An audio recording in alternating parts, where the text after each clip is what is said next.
The glossy pages of the Morrison Family Quarterly lay spread across Aunt Sarah's mahogany dining table like evidence of everything I supposedly wasn't.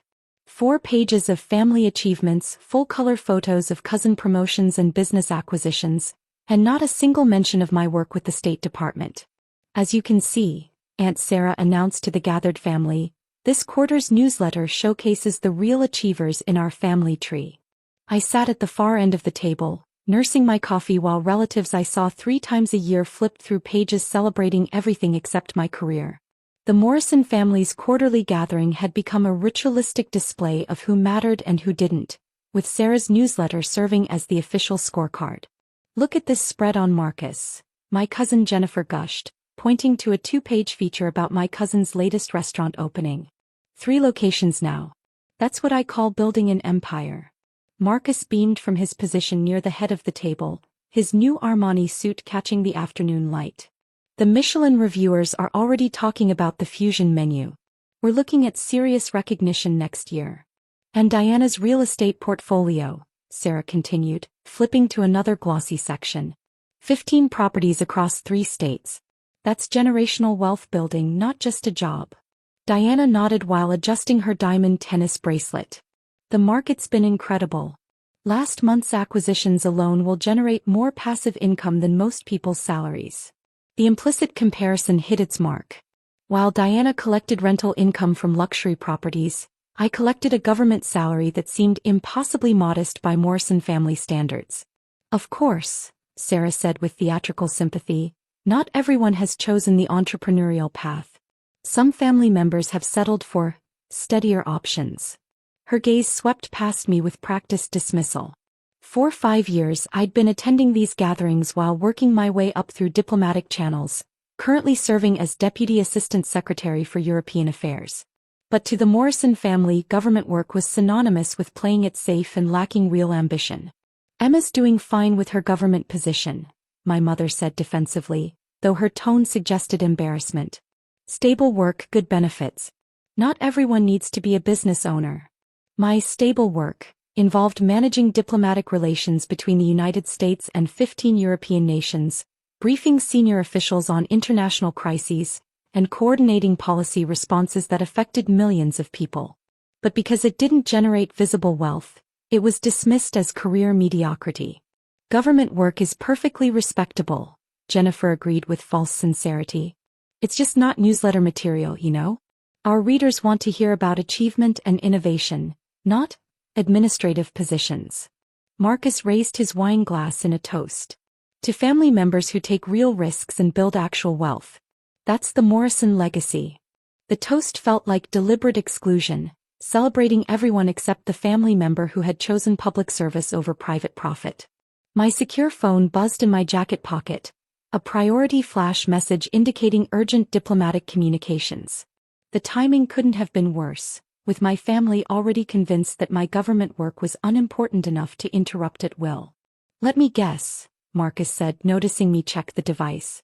Another urgent government memo? Maybe someone needs you to update a filing system. The mocking tone drew chuckles, none of them realizing that the memo was actually an emergency communication from NATO headquarters about rapidly developing security threats. I stepped onto Sarah's stone terrace to read the encrypted message, my heart racing as I processed the severity of what was unfolding across Eastern Europe. Russian military exercises had shifted into suspicious positioning near NATO borders, and intelligence suggested possible preparation for territorial probes that could trigger Article 5 responses. My secure phone rang immediately. The caller ID showed Sextate, the Secretary of State calling directly. Emma, thank God I reached you, Secretary Williams's voice was tense. We need you at the emergency G7 session immediately. The intelligence assessment suggests coordinated Russian action across multiple frontiers. Madam Secretary, I can be in DC within 2 hours, I replied. Negative. We're convening an emergency session at Camp David.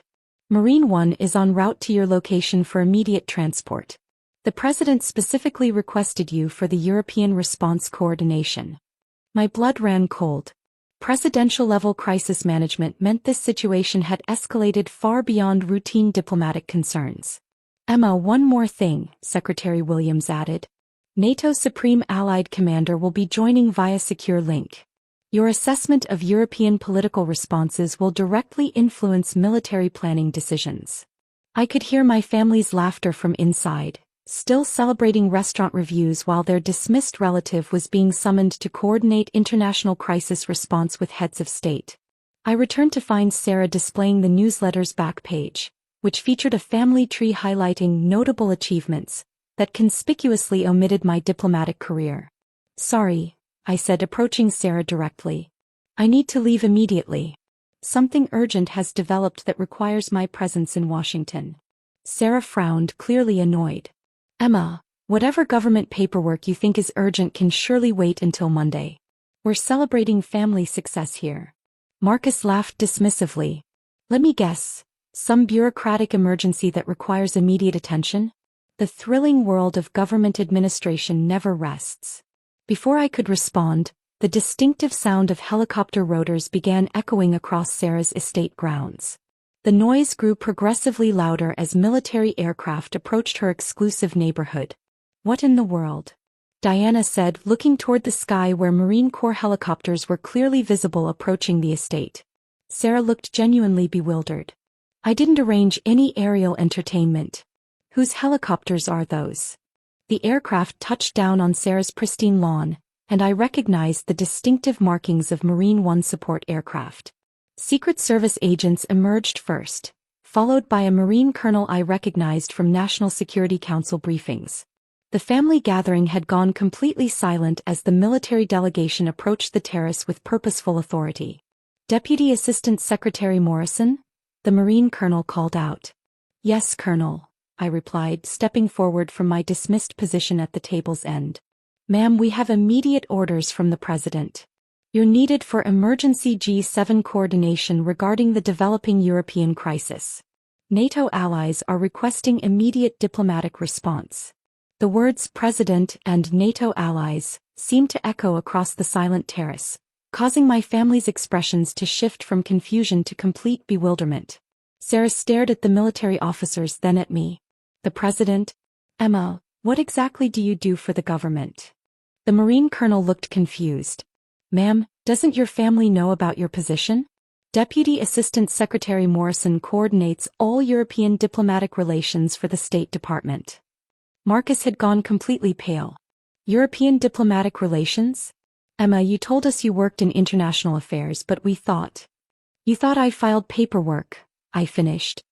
Because none of you ever asked for details about my actual responsibilities. A Secret Service agent stepped forward, speaking into his radio. Copy that. Presidential aircraft approaching for diplomatic personnel extraction. Civilian area secured. My family watched in stunned silence as federal security protocols were implemented around Sarah's dining room where they'd been celebrating restaurant openings and property investments. Furthermore, the Marine colonel continued, addressing my bewildered relatives, Deputy Assistant Secretary Morrison has been managing the current European crisis for the past week. Her diplomatic assessments have prevented 3 potential NATO incidents from escalating to military responses. He pulled out an official State Department communication device. Ma'am, I have Secretary Williams on secure line. She needs to brief you during transport about the President's diplomatic instructions. The device activated and Secretary Williams's voice filled Sarah's elegant terrace. Emma, the situation has deteriorated since our last call. German Chancellor and French President are requesting immediate consultation on coordinated response to Russian positioning. Diana's wine glass slipped from her hand, shattering on the stone terrace. Secretary Williams continued, unaware of my family's shock. The President wants you personally handling the NATO coordination calls. Your relationship with European foreign ministers is critical for alliance unity during this crisis. Sarah found her voice first, though it came out as barely a whisper. Foreign ministers? Emma, you know foreign ministers. The Secret Service agent consulted his tablet. Ma'am, we have confirmation that German Chancellor and French President are standing by for your assessment. The G7 emergency session begins in 90 minutes. Marcus looked like he might be physically ill. The German Chancellor? Emma, we had no idea you worked with world leaders. Deputy Assistant Secretary Morrison coordinates directly with heads of government across Europe, the Marine colonel explained. Her diplomatic rank requires Senate confirmation and direct presidential appointment. She's one of the highest-ranking diplomatic officers in the European Bureau. Jennifer stared at me with complete disbelief. Senate confirmation? Presidential appointment? Emma, why didn't you tell us? I tried, I replied, moving toward the helicopter. Every time I mentioned my work, you dismissed it as government bureaucracy and changed the subject to restaurant reviews. As Marine One lifted off from Sarah's estate, the Morrison Family Quarterly newsletter lay scattered across the terrace, its celebration of restaurant chains and real estate portfolios rendered absurdly insignificant in the context of international crisis management and presidential diplomatic missions. My secure communication device buzzed with messages from NATO headquarters, the German Foreign Ministry and the French Élysée Palace. Each notification represented the weight of international diplomacy that I'd been handling while my family mocked my career choice. Ma'am, the Marine colonel said, handing me a briefing folder marked Top Secret/Eyes Only, the President will want your diplomatic recommendation before the G7 session begins. When I returned to the family, if I returned, everything would be different. They could never again exclude me from their success narratives or suggest that government work was somehow inferior to business ownership. The presidential summons, the NATO coordination, the direct access to world leaders, all of it was now undeniably real. The helicopter carried me toward Camp David, where the President and G7 leaders were waiting for diplomatic assessments that could determine the future of Western alliance structures.